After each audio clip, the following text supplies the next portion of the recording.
Monsieur le Président, mes chers collègues, messieurs les ministres, c'est avec émotion que je m'associe au nom de mon groupe à l'hommage unanime rendu aux soldats morts en Centrafrique.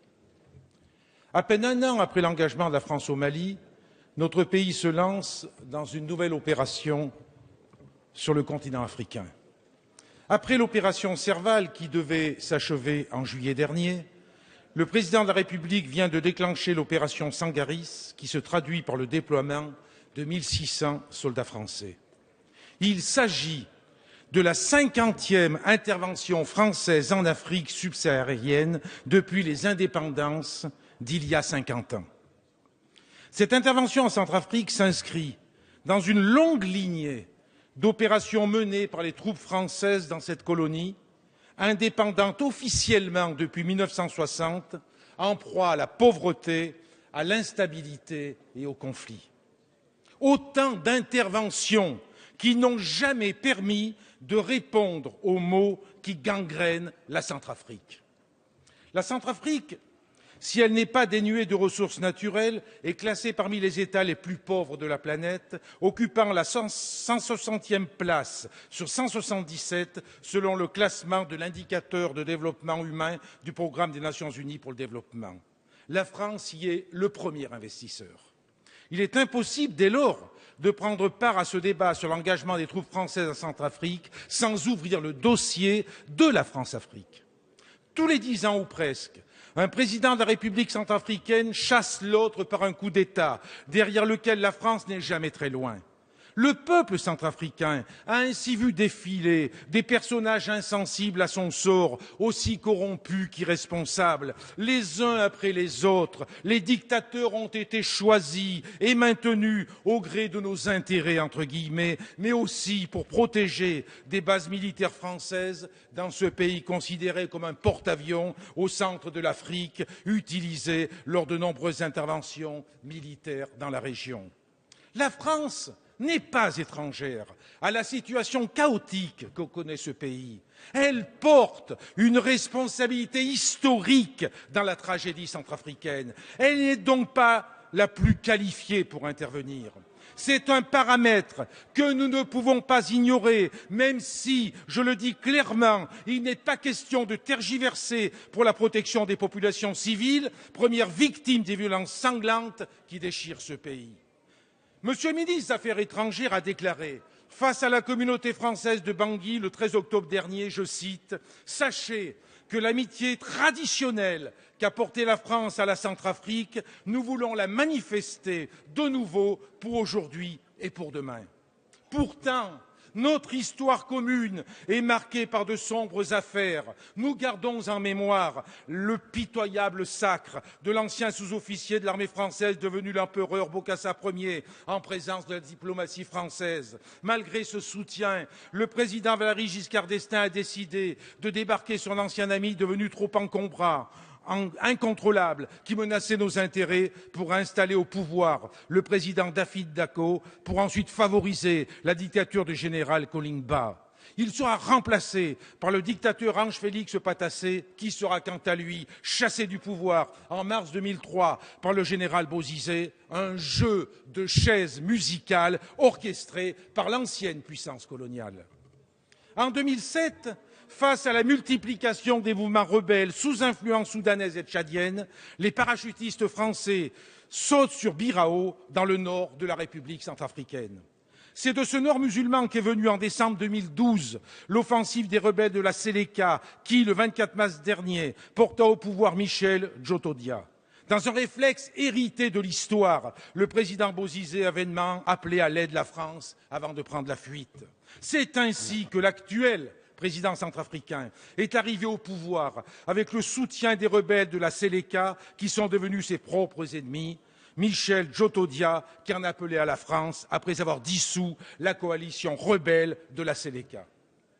Aussi, au regard de notre histoire en Centrafrique, on peut légitimement s'interroger sur les différentes motivations d'une nouvelle intervention dans l'ancienne colonie. L'ordre du jour réel, du sommet pour la paix et la sécurité en Afrique qui s'est tenu à Paris il y a quelques jours était clair.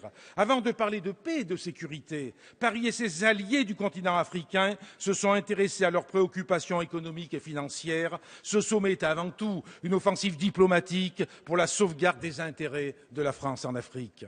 Riche de ses ressources naturelles, mines d'or, de diamants, de mercure, d'uranium, de fer, mais aussi culture du manioc, de bananes, de maïs, de café, de tabac, de coton, de canne à sucre, une forêt de 3,8 millions d'hectares aux essences précieuses, la République centrafricaine suscite l'intérêt du monde des affaires et du monde politique. Pourtant, ce n'est pas de cet intérêt dont le peuple centrafricain a besoin.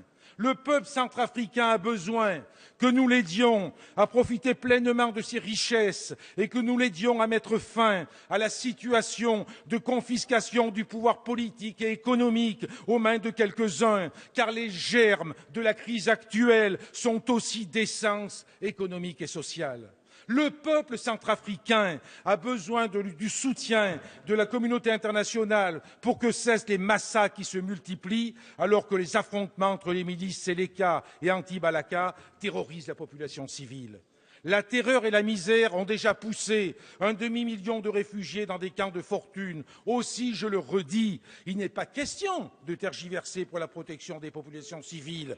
Pour autant, il convient d'agir avec discernement pour ne pas reproduire les erreurs du passé. C'est pourquoi, dans les circonstances que je viens d'évoquer, il revient aux Africains et à toute la communauté internationale d'aider ce peuple en danger. Or, derrière l'unanimité de la résolution onusienne autorisant le recours à la force, la réaction internationale est en réalité d'inspiration franco-française et sa teneur est purement militaire. En effet, le texte adopté par les 15 pays membres du Conseil sur proposition de la France autorise les soldats en Centrafrique à, je cite, prendre toutes les mesures nécessaires pour soutenir la MISCA dans l'accomplissement de son mandat. Dans ce cadre, la France va tripler son contingent sur place. L'Afrique demeure bien un terrain d'action militaire pour la France, ce qui fait d'ailleurs regretter à Amnesty International et à la Fédération internationale des ligues des droits de l'homme l'absence de mise en place plus rapide d'une véritable force de mission de la paix des Nations unies. Vous l'avez compris, nous avons, pour qualifier le sentiment qui nous anime, un réel malaise face à cette intervention. Nous pensons en effet que la France n'a pas vocation à jouer le rôle de gendarme de l'Afrique. Les valeurs anticoloniales, toujours défendues par les communistes, nous l'interdisent. Ces valeurs de solidarité doivent, au contraire, nous pousser à mettre sur pied un partenariat équitable et durable, un système d'aide au développement plus efficace, plus proche des populations. Ces valeurs nous obligent également à rompre définitivement avec la France-Afrique et à encourager les démocrates africains et les diasporas militantes pour faire tomber les honteuses tyrannies africaines qui n'ont que faire des peuples qui ne cessent de s'appauvrir. Ces dictatures qui préfèrent défendre des intérêts des firmes privées tentaculaires exploitant aujourd'hui 80% des gigantesques gisements africains et dont les bénéfices sont rapatriés dans des paradis fiscaux. Notre pays a une dette morale considérable envers le peuple de Centrafrique, une dette qui nous oblige à reconnaître que nous n'étions pas les mieux à même pour intervenir dans la situation dramatique qui le frappe. Oui, nous sommes favorables au recours à une force d'interposition sous l'égide de l'ONU, mais une force qui soit multilatérale. Cela suppose que la France ne soit pas la seule à être impliquée sur le terrain aux côtés de la MISCA. C'est la communauté internationale dans son ensemble qui doit être mobilisée. Cette force doit avoir pour mission de créer les conditions d'un cessez-le-feu, d'un secours organisé aux populations en détresse et d'ouvrir la voie à l'état de droit. Elle ne pourra que si elle ne peut être soupçonnée d'agir au nom d'intérêts à préserver dans une ancienne colonie. C'est un lanceur d'alerte que je m'adresse aujourd'hui à vous. Les interventions militaires françaises vont à contre-courant de l'histoire. La mission de la France, c'est de défendre la stabilité et la paix des peuples en Afrique. Notre pays n'a pas vocation à défendre des dictatures et des États artificiels. La mission de la France, pour être en harmonie avec ses valeurs et ses idéaux des Lumières, n'est pas d'être le gendarme de l'Afrique. Elle est de remiser les visions géostratégiques nées du temps de la colonisation pour en écrire d'autres, respectueuses des peuples, respectueuses de leurs richesses, respectueuses de leur souveraineté. Chers collègues, c'est ainsi que la France grandira.